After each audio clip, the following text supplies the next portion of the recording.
Atención, para evitar posibles confusiones les comunico que este vídeo ha sido creado en catalán. Si lo desean ver en versión castellana, les adjunto el correspondiente URL del vídeo.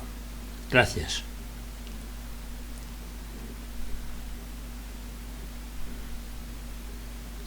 Vídeos d'en Ramon, número 199.cat, àudio i títols en català. Com construir un sostre rústic no transitable de 5 metres quadrats amb rotllissos com a suport de bigues i rajoles d'elaboració manual, col·locades a cada vista amb ciment d'enduriment ràpid doblat amb maó massís i morter mix.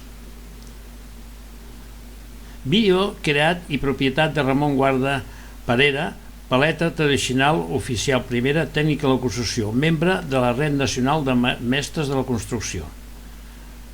Pas a pas. Aquesta és la zona que vaig per cobrir, seran, com es podrà veure, amb rotllissos. Ara estic ja, el primer que s'ha de fer és fer el repartiment de lo que són les bigues. En aquest cas són els rotllissos, però fan la missió de bigues. Ara ho estic replantejant-ho bé i ja en aquests moments ja els estic començant a col·locar. Em posaré una en el racó perquè així ens queda més bé de cara als apoyos de les rajoles, en fi, perquè quedi tot una miqueta més estètic. Intento aplanar una miqueta el que és la paret per fer l'assentament del rotllís. Primer els he pintat per protegir-los una miqueta del que és la humitat i ara és això que els estic presentant per collar-los perquè així ja no es puguin moure. I els vaig situant en el seu lloc i aquí es poden veure que estan tots posats. Bueno, ja amb la pròxima imatge es veu ja les bigues posades amb la imatge que he fet al començament, ja a punt de col·locar les rajoles. El que primer haig de fer és mullar el que són els rajols, que són amb rajoles de forn d'obra durant, i el ciment serà de marfil, que és de fraguat ràpid, ciment ràpid. Ja he començat a fer la solera i ara el que hi vaig per fer és doblar el tros que ja tenia començat. Al doblar-lo, com es pot veure, ho faré en diagonal per matar les juntes i el que és més tradicional per poder fer tot un lligament del que és tota la solera.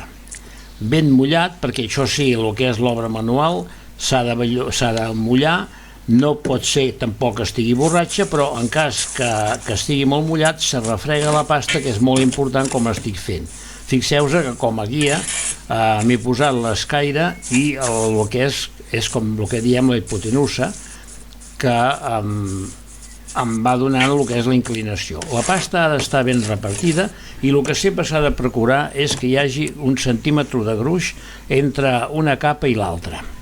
Això ho estic fent amb morter de calç i això, com he dit abans, s'ha de mantenir el gruix. Veiem, ha de tindre un assentament i aquest assentament és necessari que hi hagi un llit de morter.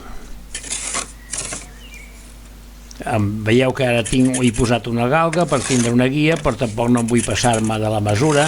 No cal fer tant de mirament, però perquè així ho pugui veure tothom que és aquest centímetre que s'ha de deixar. Així, la pasta ben refregada, el totxo està una miqueta massa mullat perquè el que passa que estava recient fet, recient tret de l'aigua, però això absorbeix ràpidament l'aigua, el que és aquest material. Poso morter contra el totxo que ja he posat primer, perdó, no són totxos, que són maonet, que fa entre uns 4 centímetres de gruix, 3 i mig a 4. Sí, és de 3 i mig, i veieu que al haver posat el morter en l'altre, el que ja havia posat, al bellugar per fer l'assentament de la peça, ja sobresurt el morter per sobre, que això és molt important. que quedi la peça ben assentada. Torno a mullar perquè m'ha semblat que era una miqueta massa sec. El la rajoleta prima l'absorbeix de seguida, i aquí també s'ha de posar morter és en el canto, en el lateral, perquè també el mateix posar el totxo ja sobresurt, que nosaltres el que diem és vomita, o sigui que és, perdoneu l'expressió, però és així, és un vocabulari d'obra. Veieu, al refregar-lo sobresurt, i sempre, com ja he dit i no em cansaré de dir, deixar 1 centímetre de gruix el que és a sota del totxo, entre les dues peces. Perdoneu, estic jo amb això del totxo, però és mitjans, que són cap a uns 3,5 de gruix. Així la pasta ben recollida, i ara ja aniré continuant, traient l'escaire, i aniré continuant pels laterals. Recolliré la pasta del que hi ha al costat del morter,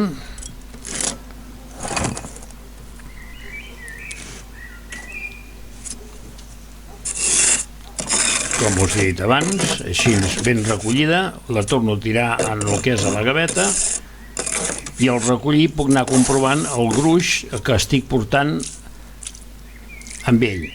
Ja també ho torno a mullar, com he fet en l'altre extrem, i al posar la pasta a sobre, el costum que tinc és refregar-la, que és molt important perquè així té més bona adherència. Com es pot veure, anar refregant contínuament, i si no s'hi posa el morter en el lateral, al mateix posar la peça ja hi va, o sigui que llavors sí, veieu, aquí també ho estic fent, de posar el morter contra el material que ja ha posat. Així, ben refregadet, procurar també que quedi junta entre ells, o sigui, no anar a serrar, com acostumem a dir, que quedi una separació entre 8 i 10 mil·límetres, i fixeu així, d'aquesta manera, en diagonal, que mata o trenca completament la junta del que és la primera capa, de la primera capa que acostumem a dir el senzillat.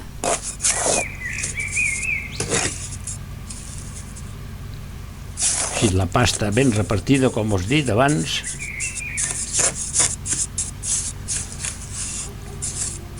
refregat contra els laterals,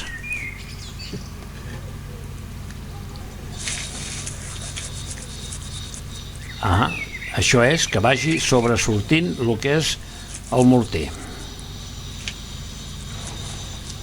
i comprovant també, mantenint la junta, perquè ara, com que la solera està sobre les bigues i està completament recta, naturalment, si es va mantenint el junt, queda la peça recta. Bueno, ja està doblat el primer cop, la primera part, i ara ja el que aniré serà per anar fent el que és la solera. A la solera m'he fet un sistema d'artilugio, o sigui, com una galga, que es pot veure a la pròxima imatge, que m'ajuda a aguantar les rajoles, perquè al ser el tram mullat no arriba la rajola de viga a viga i llavors em trobo que no se m'aguanta. Veieu que estic aquí ara aguantant, i ara ja hi posaré el que és aquesta galga, diem-ne galga o, en fi, el que sigui, el posar a sota, queda l'agafeta aquella posada a sota, i així ja se'n mantén la rajola i completament en línia amb el que estan amb les bigues.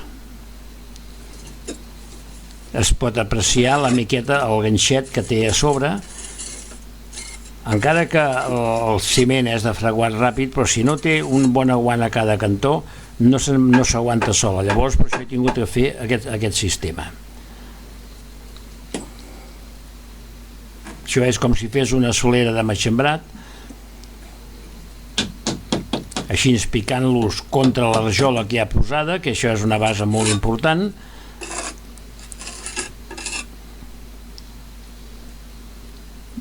I aquí, com que estic sol, ja aquesta no ha sigut necessari posar la galga perquè ja s'apoya sobre la viga. I i aquí ja tinc la galga, o sigui, que és la plantilla a darrere, perquè ara com acabi de posar ja l'acosto contra la rajola, com es pot veure, i ja m'aguanta la rajola. Com que és la peça bastant ampla, la fusta, no es tomba.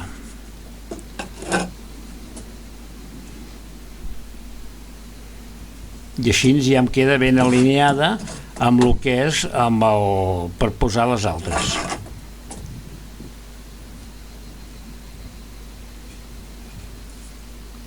El que passa que de vegades les rajoles, al ser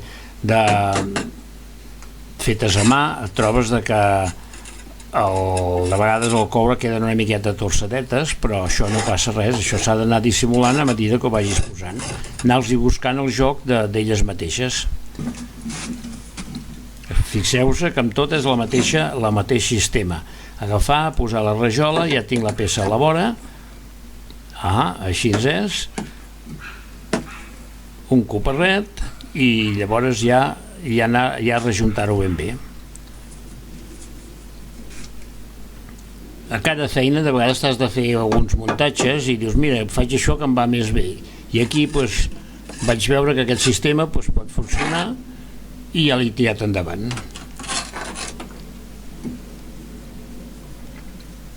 És qüestió també d'anar mantenint net la solera de sota, mirar que no quedin forats i anar recollint sempre que es pugui o ho vegis, perquè aquí ho puc veure per sota, però a vegades si treballes per sobre no es veu. És anar deixant ben bé, collint el que també direm o es diu els mocs, que són les rebaves del ciment. O sigui, torno a dir, perdoneu el llenguatge, però és que és així com s'acostuma a dir.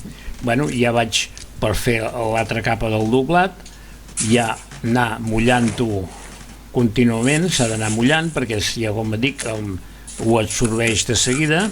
Mirar d'anar-ho repartint també la pasta contra el que ja he fet, i al posar-lo s'ha de tindre molta cura de que no anem errant, o sigui, no podem anar a serrar amb la capa de sota. Sempre s'ha de procurar deixar entre 8 i 1 centímetre.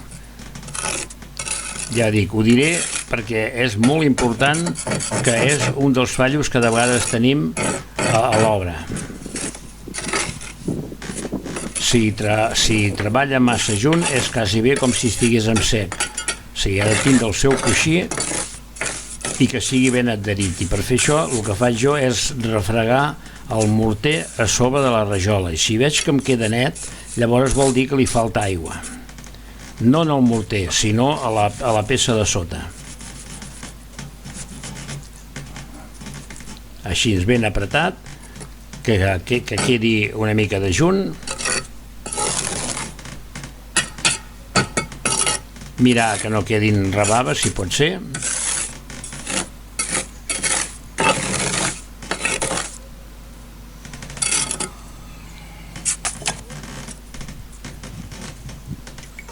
Aquí, com ho podeu veure, estic mullant altra vegada.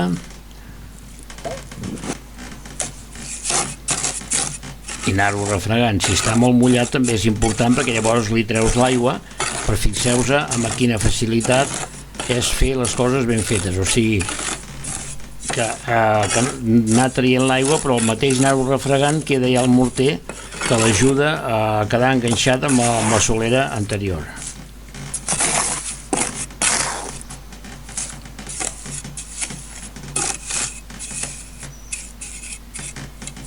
Així és ben repartit.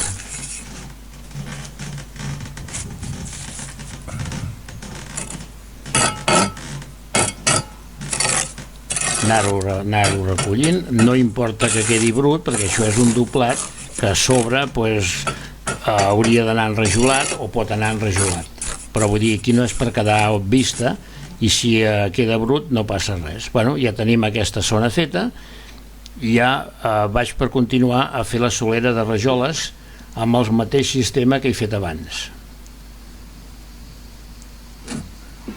Aquesta, com que ja s'apoya en la viga, ja no caldrà posar-hi el que és la guia de la fusta que he fet abans. però sí que la tinc allà darrere a punt per si la necessito a les altres, que segurament que les necessitaré. També hi ha l'avantatge de que si està molt molla, llavors el que, si no s'aguanta, és posar-hi una miqueta de ciment a sobre. Amb l'esponja també és un sistema pràctic, en vez de fer-ho amb el pot.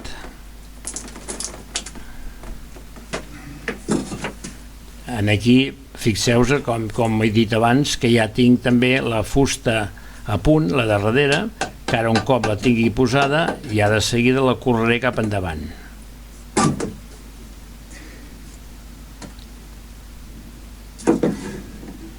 Aquí el problema que tinc és que tinc la rajola que està a sobre de l'altra viga i no em queda puesto, o veiem ara si em quedarà puesto per poder-la posar. Jo crec que així en diagonal m'hi cabrà. Doncs em sembla, no m'hi cap, perquè hi ha la rajola posada en l'altra i com se pot veure no m'hi cap. Si fos a la meitat sí, però s'aguanta bé. Així ho esperem. Vale. Hi ha molta precaució perquè és molt fàcil que es desenganxi. Ara a la fusta ja quedarà per posar la següent.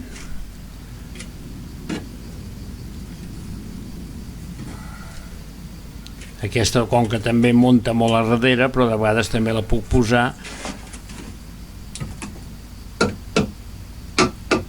Els copets aquests també és molt important perquè l'ajuda a que faci pressió entre les dues rajoles.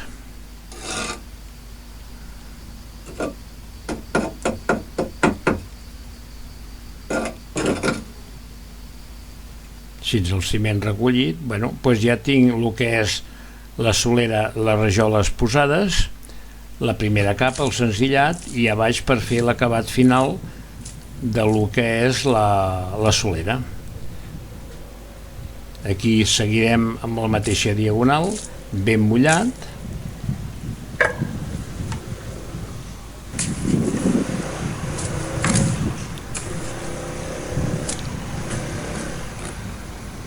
A vegades en el morter també surt una miqueta de peces, de trossos. S'ha de tindre molta cura perquè llavors et fa un gruix diferent o no se t'assenta prou bé.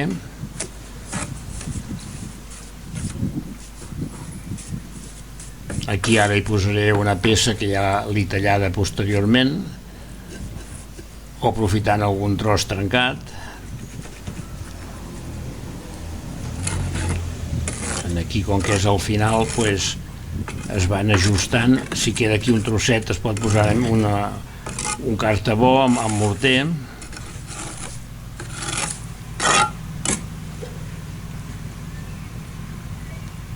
També el no tindre guia lateralment, ara el que estava mirant era la inclinació, si va una miqueta correcta.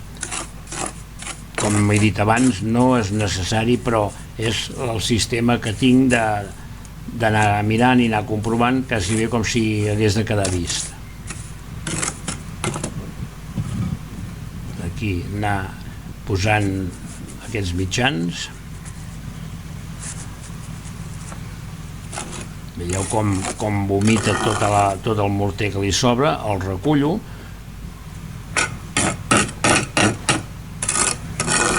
I al passar la paleta així per sobre, notes si hi ha la rebava, si és més sal o no. Llavors, en aquest cas, com faig ara, doncs la pico.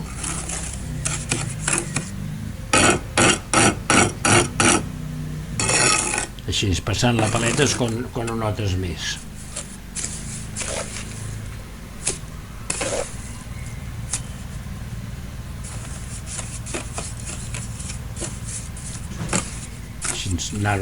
Anar-ho remenant.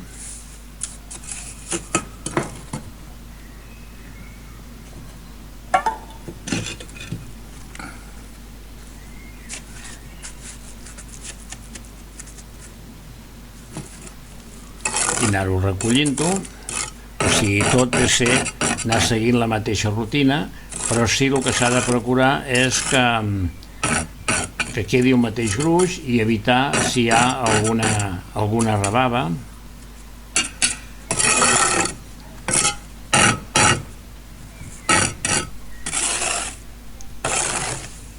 Anar recollint el ciment. Aquí estic mirant que no s'acaba de posar prou bé. Bueno, doncs ja ho tenim doblat. Ara netejar una miqueta aquella runa que hi ha a la punta, ja està neta. Aquí tenim la imatge per sobre i aquí la veurem ara per sota, de la manera que ha quedat. Ha quedat un sostre bastant rústic, amb les rajoles ben alineades.